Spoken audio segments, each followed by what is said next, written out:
Welcome to the Inside Out Culture Podcast, where we look at insides of working culture and provide ideas, insights and actions for you to take on the outside. I'm Colin Ellis. And I'm Kath Bishop. And in each episode, we'll examine a different question or a different organisation. And we'll use case studies, research and our own insights and experiences to help you change the way things get done in your world. We hope you enjoyed today's episode. Please like, subscribe and of course, let us know what you think. Hello everyone, welcome to another episode of the Inside Out Culture Podcast. And today we're examining and talking through the role of the board of directors in upholding culture. It's another big topic, isn't it, of culture that is one of those areas for us to delve into that is changing, I think. It looks different. The question of culture on a board agenda perhaps wasn't even there 20 years ago. Hopefully it's there, although actually research suggests it's still not always on the agenda of all the top boards. But certainly the quality of those discussions, the responsibility, the measurements, all of that is very fast, in a very fast evolving stage. I've actually come today from being 6 hours of sitting on an oversight board specifically looking at culture. And this is becoming a concept that is occurring in places where there's been a culture crisis, if you like, that actually, because of the depth of trying to address cultural issues, shift direction, it can't be done in 20 minutes within a wider board agenda. And so particular attention is given. That means you start to look more deeply at this issue. And it's something that we see cropping up in, whenever there's a crisis, we have to then look at the board's response because the buck stops there. And suddenly they start to realise, we haven't evolved as we should have with this subject. Where have you been seeing it recently? Well, Kath, when as part of the research for my next book, I went and, because I really wanted to because toxic culture is the biggest risk to organisational health in terms of financial health and also, employee health. I went and had a look and Ernst & Young do reports on board imperatives and almost a third of boards that they interviewed never talk about culture, just never talked about it. It wasn't even a thing. That's incredible, isn't it? Yeah, it is incredible. And, I'm kind of hoping that's changed. In fact, I think it was a fifth of them didn't even see culture as a risk, which is crazy, which is absolutely crazy. And then there was a really good paper that I read by Fiona Hawthorne, who was the chief executive and co-founder of Women on Boards. And she really made the point that companies have really got to think, well, how do we get the voice of the employee onto the board such that they can see what's actually going on? And I think a couple of case studies that we'll talk through today, not least the Confederation of British Industry, or the CBI, is they didn't have that voice of the employee. And really the board is not only the CEO's conscience, but they're there also, you said it exactly, it's their job to make sure that they hold the CEO and the senior leadership to account for the culture that they create on their watch, right? So there's an issue about whether culture's on the agenda. There's actually, of course, an issue about the culture of the leadership team, the competence to discuss issues of culture, the composition of the board, and whether that qualifies them to understand culture from different perspectives. So there are a number of different layers at which it impacts how a board operates. I was looking up for, where is the sort of the Bible on this, or where are there some good kind of frameworks within which to situate our discussions and to think about examples like the CBI. And I found myself turning to the Harvard Law School Forum on Corporate Governance. And they're sort of defining, if you like, what corporate culture is. And they say a healthy corporate culture is a valuable asset, a source of competitive advantage, and vital to the creation and protection of long-term value. It is the board's role to determine the purpose of the company and ensure that the company's values, strategy, and business model are aligned to it. Directors should not wait for a crisis before they focus on company culture. I thought it was quite interesting that they put that sentence in. Yeah. We know that that's clearly aimed at quite a few particular organisations. And then goes on to say that the board has a responsibility to understand behaviour throughout a company and to challenge where they find misalignment with values or need better information. It's really good. It's quite a brief summary from a report. We'll include a link to it in the notes. But I thought that was quite useful to actually also say the board needs to understand behaviours throughout a company. Now, would a board receive information to tell them that? That's a big question I think that boards are asking themselves. What data are they getting?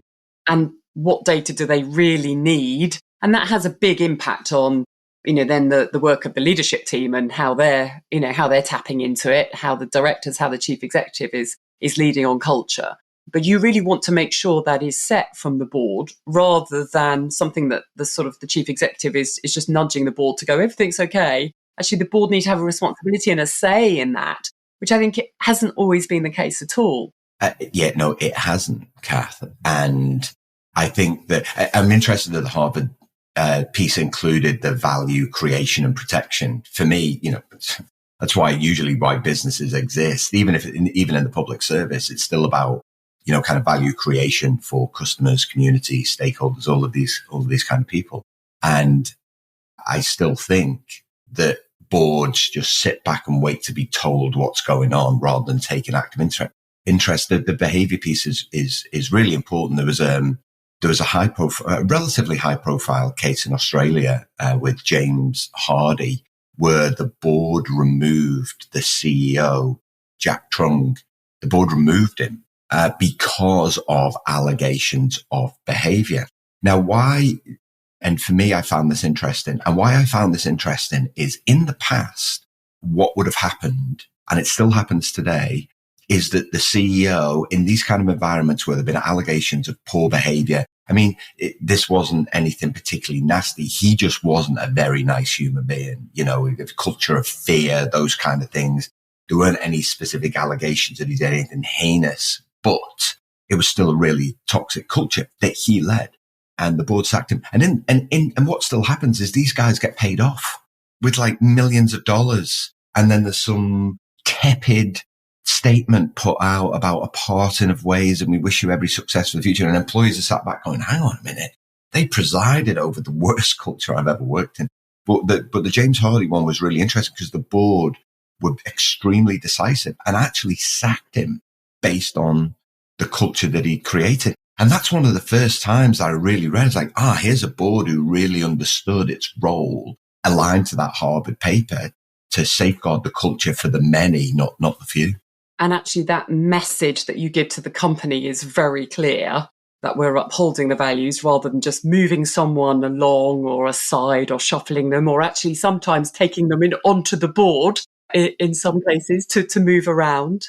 I mean, I think the board acted pretty swiftly in the case of Tony Danker with the CBI, the Confederation of British Industries, which acts as the voice of British businesses. It used to say it represented 190,000 businesses and is the voice of business to government. So a very prominent organisation that then suddenly had these stories, allegations around a toxic culture and directly involving the CEO. That was pretty headline news, came absolutely out of the blue for the board. And suddenly they had to pivot entirely to looking at culture and really have had to do that for the last 6 months. And you could argue they've had to do that because previously they haven't been putting the time in. So one of the things that that Harvard Law School report also says is that boards should devote sufficient resource to evaluating culture and consider how they report on it. And the resource for me is time as well as money. And board time is very, very precious. These are often people with lots of demands on their time. And so there can be a tendency then, if you can't fit everything on, previously culture has sort of fallen off a bit.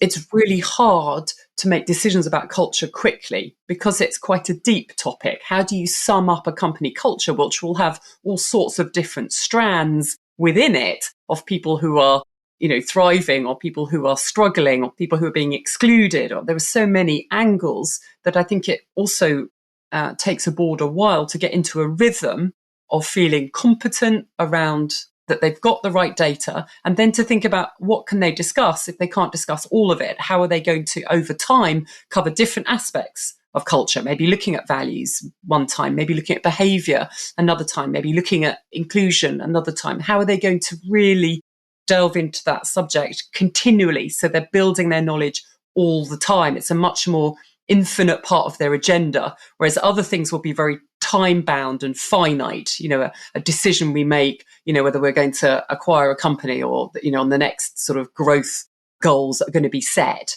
And that mindset is often where they've been really highly trained, and that's sort of what they've been promoted for. That's what's got them in the boardroom. But you need a different mindset. You need what I think of as an infinite mindset, or a human mindset, to be thinking about culture, which you can never sum up in a set of figures, and which you will never have finished evaluating or understanding. And so I think that's where the language, the competence, the understanding, the rhythm of how a board discusses it can often be quite underdeveloped. And I think to add to that, Kath, the boards that figure this out, I'm going to come back to the CBI in a minute. The boards that figure this out are the ones that, or educate them, not figure it out. The boards that educate themselves will be the ones that will see the growth, that will see their reputations enhanced, that will become known for valuing employees in the way that they should do. Brian McBride, so he was he probably still is the president of the Confederation of British Industry, CBI. I think it was about this time last year, he penned this open letter because the board were asleep, on all issues here. But he said, once the allegations in The Guardian were surfaced, as a board and a leadership team, we felt our corporate culture was among the very best. It's like, when I'm reading this, I'm like, well, why did you feel this? And then he went on, I've got it written down here somewhere. Here we go. In retrospect, we now know we were complacent. Well, yeah, you were. And we made mistakes, right? And he said, we failed to filter out culturally toxic people during the hiring process. Well, often culturally toxic people don't show themselves in the hiring process. In fact, what we do is we put our best face on and we tell the people who are interviewing exactly what they need to know. We fail to provide proper cultural onboarding of staff. Well, you didn't actually define your culture as Confederation of British Industry. So you couldn't really provide a cultural onboarding except give them a leaflet on the values. Some of our managers were promoted too quickly. But I guess the point that I want to make here is every organization's doing this. And from a board's perspective is how do you get the voice or how are you getting the voice of the employee onto the board? And this is for me is one, I did a presentation to boards in Sydney a few weeks ago, senior board members. And it was great because here was a bunch of people. And this one person said, I don't understand what culture is. Can we start there? And it was to their credit that they actually said that. And that goes back to the first episode that we recorded, Kat, is why don't senior leaders understand culture? And I think for boards, that's where it's got to start. You've got to educate yourself on what culture is. And then you've got to make sure that around the table is a representative of the employee voice that isn't the head of HR, because they're just going to tell you what they think the CEO wants you to believe, rather than what's actually happening on the ground. So I think that's a really interesting point. Also, this sense that culture is everyone's responsibility, which is sometimes said as a bit of a cliche, but not lived. And there is a sense that HR are responsible for culture. And even that the board would look into the HR and sort of say, this is your issue, rather than actually we're setting as part of the strategy, the values alongside the purpose, and we're role modeling how it's lived. And we want to understand, how the company is, is developing that and investing in that and improving in those areas. Yeah, I think it's interesting, that letter. I wanted to give Brian McBride some credit for being very, very transparent. Yes. They were trying to sort of say, yeah, we've been caught. And sometimes in a crisis, like coming clear sort of gets you a few brownie points. I mean, frankly, there was no point covering up at that point because they'd been so exposed. But I think you're right. There's a real naivety that comes across in his letter around their understanding of culture. Exactly that point around recruitment and onboarding, and as if it's just about what happens in the first 2 weeks. as if actually the toxicity may well have developed since the people arrived because of the environment. So if we go back to our discussion on the Met Police and our talk about the fruit bowl, what's happening in the fruit bowl that enables the apples to go off quicker. It's that sense of seeing culture as purely about sort of a few bad individuals we need to remove, rather than the environment that is letting those individuals thrive and bring others into that direction. So there's a fundamental lack of understanding of what culture is, and that's a real issue. Like, who's the person who's going to spot that? Because if the president isn't at that level, isn't in a way culturally competent, and then that's worrying, isn't it, for others? Because it's going to be quite difficult for anyone else who sees it to sort of bring them up to speed. And the danger is that then it just isn't a topic at the board, or it's not talked about with real in-depth understanding. So I think there is a kind of challenge, isn't there, around, how do we educate throughout an organisation, and how do we make sure that there is that competence within a board? Who's checking that? I mean, I guess that's why these sort of oversight committees are set up. One of the things the CBI has done, as well as refreshing their values very, very quickly, doing quite a few surveys very, very quickly, is to create an external expert advisory committee on culture, which I think has the director from the Institute of Business Ethics. So I guess they're trying to bring in almost that absence of knowledge and experience. But it raises a big question, doesn't it? Why haven't you invested in this? Why haven't you seen this as a key capability within your strategy and within the sort of development, evolution of the company? You've really kind of had a blind spot here. And what is it that needs to be done to make sure that future board members are brought in with greater knowledge of this? Yeah, the CBI is an interesting case study because on the one hand, I applaud the fact that they've actually responded to the review that was done. I think that's at least they've taken action, but they've taken a cookie cutter approach to it and kind of made some of the same mistakes. The values that they've, refreshed aren't values. They're just single words: integrity, respect. Integrity, respect, they show up in so many people's values. And it's just like, well, largely their behaviors. I always say integrity is the thing that you get when you demonstrate the values, which is the thing that we talked about in the last episode. Yes, there's an element of speed in response. We want to demonstrate that we've done this. But for me, was the continual commitment, how much you're spending on your culture every year? What are you doing that's different, that's gone before? And this is the thing that I think that all boards need to learn, is that culture requires continual investment. Now, if you've never done this before, there's an element of fear. There'll probably be a bit of it saying, this sounds like a lot of money. Well, it can be a chunk of money, but the alternative is that you appear in the media for your toxic culture. You lose great people, you lose business, you kind of lose value, kind of what do you want? And I think that a big part of that is, as I said at the start, boards educating themselves on what's different, what's new, what's changed. The UK Corporate Governance Code, which kind of sets the tone for how business should be governed, they said that the board should actively assess and monitor culture, and that they need to ensure that policy, practice and behavior, so like the Harvard paper, are aligned to purpose, values and strategy. And it should continually seek assurance that the organization is taking corrective action continually, not once a year in an engagement survey or a report. And, for me, this is a critical change that they need to make. And in my book, I call for your internal audit to actually be the ones that monitor culture, not HR. HR too often is found to be lacking. Also, it's not their responsibility. So I want to do both sides of that. It's not their full responsibility. They're there to make sure there's a program in place, but also they've been found wanting so many times in actually safeguarding corporate culture. So this is the challenge for boards is, because often they're made up of late Gen X people. So people probably my age, 55 and above, whose time at work wasn't spent discussing emotional things. Purpose wasn't really a thing for them. So they have to educate themselves.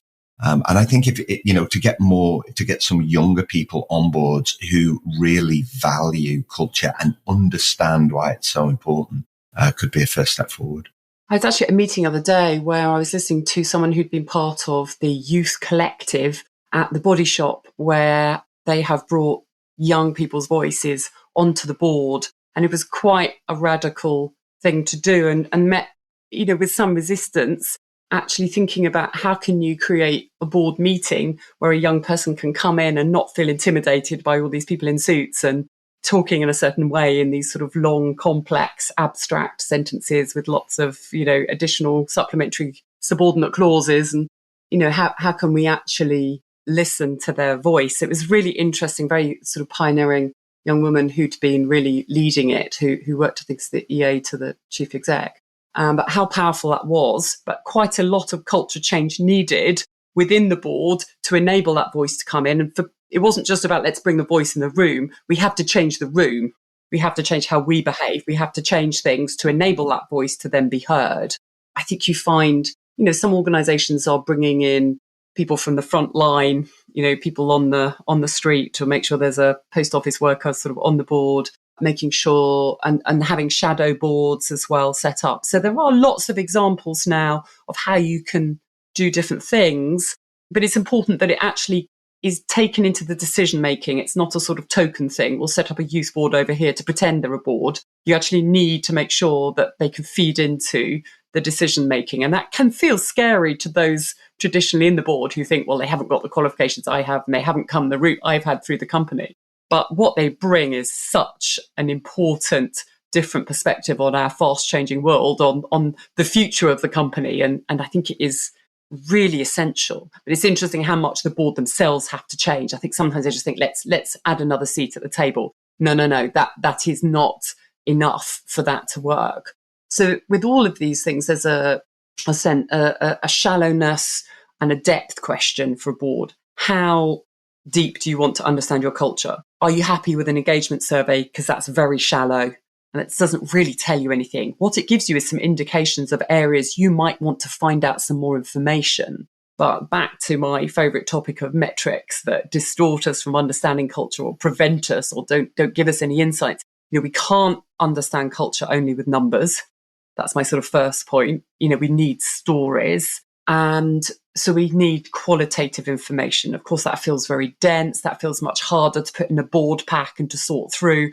But frankly, I don't care how difficult it is because that's the only way we understand it. So we also have to really change our data processes, our means of understanding qualitative data, all of which should actually become easier with AI.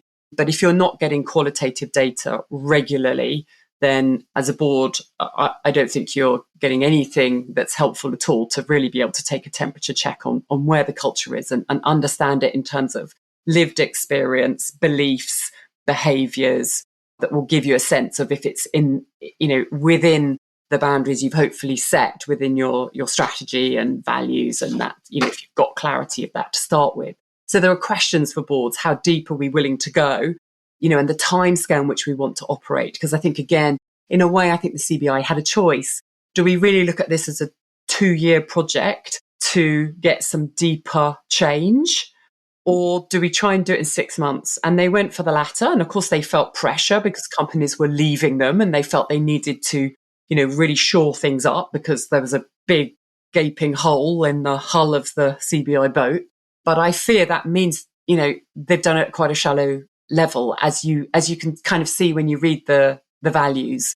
Most of the information they've done has been through survey. I think that can be really quite limiting. My fear is if they're not now backing that up with a much deeper, set of, ongoing work that needs to be threaded through the way management is happening, the conversations, the line management, and the board need to be much sort of closer in themselves taking part in some of that, then I fear it's a really, hardly anything will have changed. And then you're sort of just going to go round the loop again at some point. So, I guess that's the other thing for me is that a board, I don't think you can sit in your boardroom to assess data, even with good qualitative data. I think you've got to have had a feel. You've got to have sat with some teams, been out there, been on the field. That is also a change of commitment of the style of being a board member. So I think that's something that companies need to think about as well, the sort of terms of reference, what it looks like to be a board member these days, if we're going to take culture seriously. Yeah, the session that I did in Sydney, and someone said, it's like, okay, well, what are some recommendations? And I said, listen, The concept of a board in a boardroom is very 1970s. You're all sat round drinking whiskey, smoking cigars. It's very 1970s. The board should be front and center of the business. You should be out talking to employees. Often when the CEO does these all hands meetings where they bring people together once a month to talk about what they're doing, and culture should always be on that agenda. It'd be great to see the board there interacting with members of staff. They have to recognize that the world has fundamentally shifted. Boards have to recognize that they are on the hook for culture.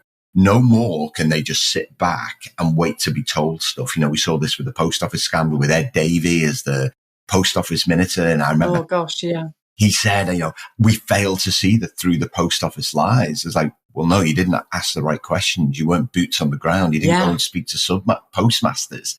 You should have done that. And that really speaks to how the world has changed, how our view of culture has changed, and the skills required to be a board member are no longer what they were. They have to take an interest in human factors because that's where the reputation and the legacy is now made. I think it's a really exciting opportunity. Yeah. Let's finish sort of more optimistically. I like to think that if boards can really grasp this, that there's an opportunity to accelerate the rehumanization of our organizations, to make sure that there is a slightly longer term view of, creating value. And so, I like to think there's a real opportunity, and that boards will start really grasping this and reaching out and wanting to educate themselves and seeing this as a way of creating greater competitive advantage and securing the future of the company.